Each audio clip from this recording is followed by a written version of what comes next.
Rikthehemi në studio, vjen transmetimin e drejt për drejt këtu në Report Televizion dhe do të shohim zhvillimet kryesore të ditës. Së pari do ndalemi në një ngjarje të regjistruar në zonën e malësisë së Tepelenës, bëhet themi në zonën mes Salarisë dhe Nivicës, ku biznesmeni italian Edoardo Sarki, që jeton dhe punon për 20 vitesh këtu në Shqipëri, është gjetur në rrugë i vrarë me armë zjarri në fshatin Salari të Tepelenës. Italiani, administrator i një fabrike tullash në Laprak, është dalë me 4 persona përgjatë, të cilët janë shoqëruar në polici.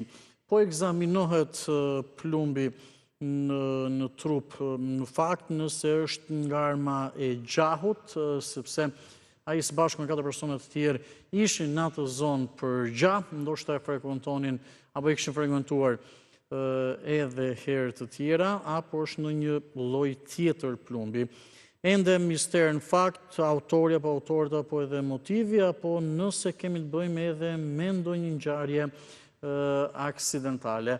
Këto janë pamjet nga vendi i ngjarjes, ndërsa kjo është një foto nga fabrika, kjo është fabrika e tullave dhe të tjegullave që zotronte italiani 44 vjeçar në zonën e Laprakës këtu në kryeqytet. Mirë, në këto momente do të rikthejmë komunikim, do të rikthejmë, zhvendosim tjetër për në Tepelen me kolegun Piro Nasin, një komunikim tjetër të drejt për drejt, sepse ka disa të dhëna të tjera, shumë e mbushur me mister për vërtetës kjo ngjarje, Piro. Jemi në komunikim shumë e mbushur me mister dhe të zhdashur ty, mua këtu dhe gjithë kolegëve që le të themi të bëjmë atë rolin e hetuesit, sepse policia, edhe në raportimet e kaluara ne kemi thënë që e dha një njoftim para prak, mirë po nuk ka pasur një komunikim edhe më të gjerë. Ndodhe shende në vendin e ngjarjes dhe cilat janë të rejat, të lutem.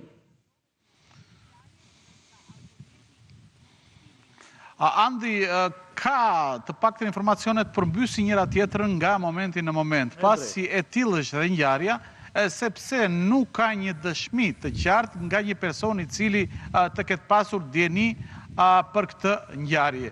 Sepse në shumë raste të paktën ka rezultuar që informacioni fillestar i marrë për këtë ngjarje një orë më vonë del i pavlefshëm pasi zëvendësohet nga një informacion tjetër.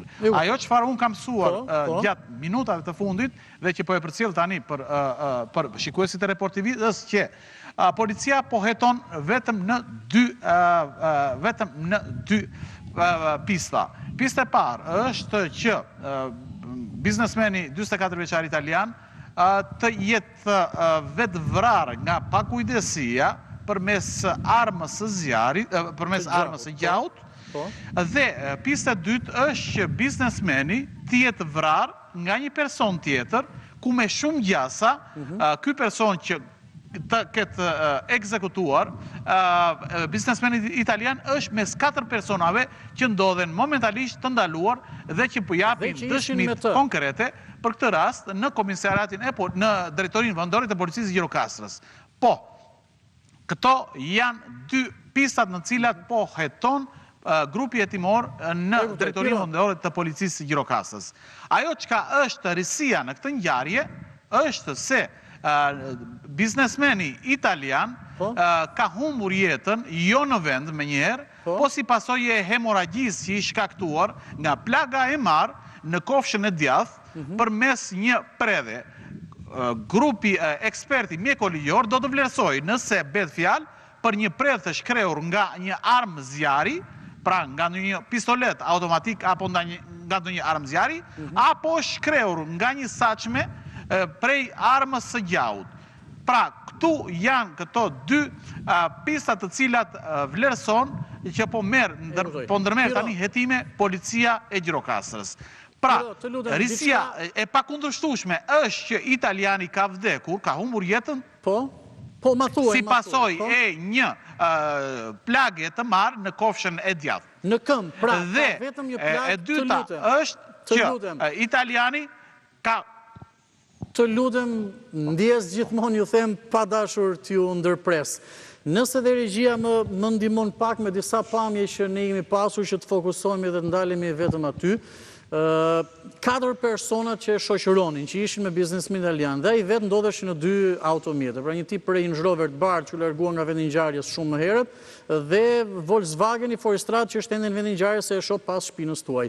Dhe, ja, me këto pamje, të lutem ta mbajmë pak këtu pamjen kolegët në regji, faleminderit sepse më kuptuan me njëherë. Tani Piro, ne po shohim që para Range Roverit, para makinës së bardhë, që mund kënë qenë 4 personat e tjerë që e shoqëronin, me që thamë, me gjithësh me burime që biznesmen italian ishte në automjetin tjetër tip Volkswagen, ka shenja gjaku në rrugë që përshkojnë tejet e rrugën dhe që janë shenja të trasha, e duket gati si një gomë makine automjeti. Dhe duke parë këto pamje, ne mund të bëjmë lidhjen që a i të ketë marrë një plak të vetme në këmbë dhe hemoragjia e madhe që ju thoni. Nuk ka pasur plak të tjera në trup, por vetëm një këmbë hemoragji. Dhe më pas është vendosur ndoshta nga një ranë e rrugës në tjetrën. Tani 2 pistat pa tjetër që mbeten, ato do jetoj policia, ose nga pakujdesia të jetë vetë qëlluar edhe nga pakujdesia e tjerë, ose mund të jetë vrarë nga njëri nga personat që ishte. Por, kjo logjik që mund të ketë marrë hemoragji, pra gjakderdhje të shumtë, dhe vetëm një plagë në kofsh ndoshta mund të qëndrojë sepse këtë logjik mund të ndjekim ne duke parë dhe pamjen nga vendi i ngjarjes. Po të lutem mund të vjosh. Po shiko Andi, unë po mundojmë që të avancoj pak, po e kam shumë dëshirë sepse duhet të respektoj dhe kufizimet që ka vendosur grupi hetimor. Shikoni, këmba gjurma që është kapilare nga ana e perëndimore e rrugës natë lindore, pra gjurma ka qenë më e theksuar në të djathtën se sa në të majtën. Pra këtu vërteton versionin që unë e përcolla pak më përpara tek juve, që ka humbur jetën si pasojë hemoragjisë nga këmba e djathtë. Pra vetëm me një predh apo me ndonjë sashme, kjo vlerësohet, kjo është në vlerësimin e grupit hetimor, dhe është tërhequr, duke sepse është tërhequr sepse nuk mundet që të ketë avancuar vetë italiani, është tërhequr ndoshta nga një person apo nga 2 persona në anë të rrugës dhe është lënë aty. Pra, fillimisht shikohet që italiani ka qëndruar në pjesën perëndimore të rrugës dhe më pas është avancuar në pjesën lindore të saj. Dhe gjurma tregon që këmba e djathtë ka qenë me blag në kofshën e djathtë. Pra, vërtetojnë katërcifrisht versionin që unë përcolla pak më përpara, që italiani të ketë humbur jetën si pasojë e hemoragjisë në këmbën e djathtë që ka marrë plakën. Gjithsesi jemi në gjurmët e gjakut në vendin e ngjarjes, edhe këtë njollë të madhe të trash, Piro, ndoshta kjo i afrohet më shumë shkakut të vdekjes, hemoragjia, humbja e gjakut. Humbja e madhe e gjakut, më derdhje e gjakut për rrjedhja. Pastaj, ato 2 pistat mbeten, policia do t'i vërtetoj. Nëse është shkrehur armë, është vetë plagosur, dhe ata që ishin me të kanë dashur ta marrin automjetin e tyre, sepse italiani kishte automjetin tjetër pas, e ta dërgonin në spital, apo mund ta kenë vrarë ata dhe për të larguar gjurmët të iknin me automjetin e tyre, këto mbetet për t'u parë janë tek andor grupi hetimor, jo ne. Po.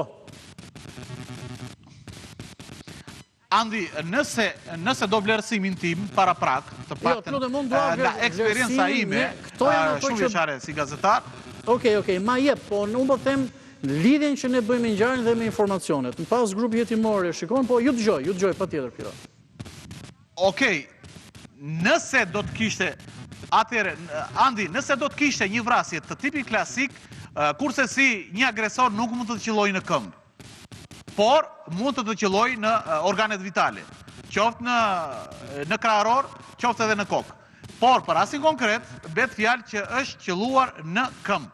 Çka do të thotë që kjo e shton më shumë dyshimet që 24 vjeçari italian mund të jetë vrarë nga pakujdesia përmes një arme zjarri. Sepse normalisht po e përsëris edhe një herë. Një person, pra një agresor që mund të ndërmarrë një akt krimi, mund të ekzekutojë në pjesë të tjera të trupit, por kurse si jo në këmbë. Logjike drejt kjo, Piro, mbetet për ta përcaktuar apo për t'i dhënë vullin gjithmonë pas hetimeve organet hetimore. Të falenderoj shumë për këto informacione dhe këto të fundit që solle, sepse le të themi po afrohemi edhe më shumë ndoshta dinamikës së vërtet të kësaj ngjarje. Faleminderit Piro. Falenderoj kolegun Pironase, mbetemi në ngjarjet e kronikës, por do të rikthehemi këtu në kryeqytet pra pas kësaj ngjarje të regjistruar në Tepelen. Këto në pamit shohim në ekran, sepse pra 44 vjeçar ishte administratori apo pronar i një fabrike tullash këtu në kryeqytet, në atë zonë së bashku me 4 persona të tjerë ndodhej për gjatë.